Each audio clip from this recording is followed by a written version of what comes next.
Wayanad കളക്ടറേറ്റിലെ principal കൃഷി ഓഫീസിൽ ജീവനക്കാരിയുടെ ആത്മഹത്യാ ശ്രമം. ക്ലർക്കായ ജീവനക്കാരിയാണ് ഓഫീസ് ശുചിമുറിയിൽ കൈഞ്ഞരമ്പ് മുറിച്ച് ആത്മഹത്യക്ക് ശ്രമിച്ചത്.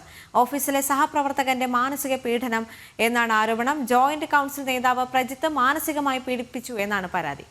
അർജുൻ PS ചേരുന്നുണ്ട് വിവരങ്ങളുമായി. അർജുൻ, ഈ വാർത്തയുടെ കൂടുതൽ വിശദാംശങ്ങൾ.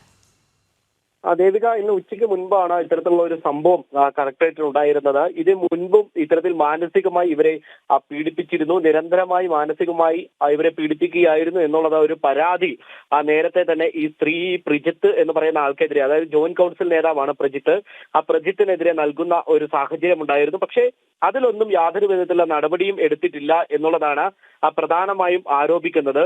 ഇക്കാര്യം ചൂണ്ടിക്കാട്ടി യുവതി ഇന്റേണൽ കംപ്ലൈന്റ് കമ്മിറ്റിക്ക് പരാതി നൽകുകയും ചെയ്തിരുന്നു.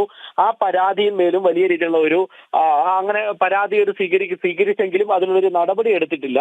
അതിനുള്ളിൽ തന്നെ ഈ സ്ത്രീയെ സ്ഥലം മാറ്റുന്ന ഒരു സാഹചര്യം അടക്കമുണ്ടായി. അതായത് ഈ പരാതി നൽകുമ്പോൾ തന്നെ സ്ഥലം മാറ്റുന്നത് യാതൊരു തരത്തിലും അംഗീകരിക്കാൻ കഴിയില്ല എന്നുള്ളതാണ് ഈ യുവതി പറയുന്നത്. മാത്രമല്ല, ഇത്തരത്തിൽ വനിതാ കമ്മീഷന്റെ സിറ്റിംഗ് ഉണ്ടായിരുന്നു. ഈ സിറ്റിംഗിലും ജീവനക്കാരിയെ മോശമായി ചിത്രീകരിച്ചു എന്നുള്ളത് സഹപ്രവർത്തകരടക്കം പറയുന്നുണ്ട്. അപ്പോൾ ആ ഒരു സാഹചര്യത്തിലായിരിക്കാം, ആ ഒരു സാഹചര്യങ്ങൾ കൊണ്ടാണ് ഈ ഒരു ആത്മഹത്യക്ക് ശ്രമിച്ചിട്ടുള്ളത് എന്നുള്ളതാണ് നമുക്ക് മനസ്സിലാക്കാൻ സാധിക്കുന്നത്. ദേവിക, വയനാട് നിന്ന് ചേർന്നത് അർജുൻ PS.